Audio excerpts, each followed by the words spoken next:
Mawe ya King Suleiman alikuwa mawe mmoja na aligonga Goliath mara moja taro. Nĩ mbica ĩtumũrĩte ndereti nenda-inĩ cia ũkinyanĩria, aingĩ magĩkararania igũrũ rĩa gĩthomo kĩa Bibilia kĩrĩa mamũkĩrire marĩ anini na kĩũria kĩa nũũ woragire Daudi kĩrĩkanĩro-inĩ thutha wa mũthikabu mũnene wa kanitha wa Coptic gĩtaro-inĩ kĩa Nyanza John Pesa kuuga Suleimani nĩwe woragire Daudi na ihiga. Daktari wetu, tibu watu wako kwa kipole. Rĩtwa rĩa mũthikabu John Pesa rĩkoretwo tũnũ-inĩ twa aingĩ kuma agenera munini wa President William Ruto mũciĩ-inĩ gwake mwena wa Sugoi hamwe na athikabu angĩ, icera rĩrĩa rĩu rĩmũgarũrũkĩte na rĩgatuĩka rĩa wagagu wa ngoro na meciria. Amerika nayo ni mbali sana. Mũthikabu Pesa augĩte ndarakoma akaigania nĩ andũ kũroka gwake mũciĩ ona gũtatherũrũkĩte, arĩa angĩ matiramũtigithia na thimũ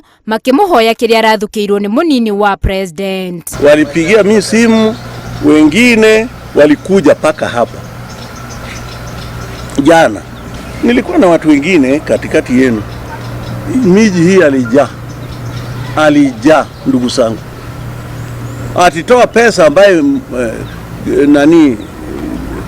Ruto alipatia wewe.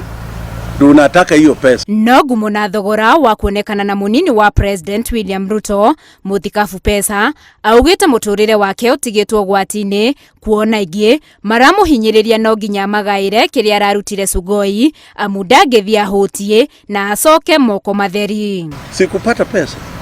Ndugu zangu, sikupata pesa. Oho Pesa nĩ arũngĩte kĩhunjio kĩa nũũ woragire Daudi akiuga we athomire kĩrĩkanĩro arĩ munini na hihi nĩkĩo aratukanĩirwo. Sasa mimi ni mzee, ninaseeka. Na tangu mimi naanza kusoma Biblia ni samani sana. Rĩu mũthikabu ũyũ aroria Kenya makũrane ngano na thawani kanitha-inĩ amu kũrĩ na atongoria makanitha matuĩte kĩgongona kĩharo gĩa kũhũrĩra biacara na ateti. Soap. Akipata pesa ya mtu ni soap. Anaenda kununua vitu yake ambaye anasaidia yeye na watoto wake na bibi yake. Handũ-inĩ ha Inooro TV, njĩtagwo Winnie Kimani.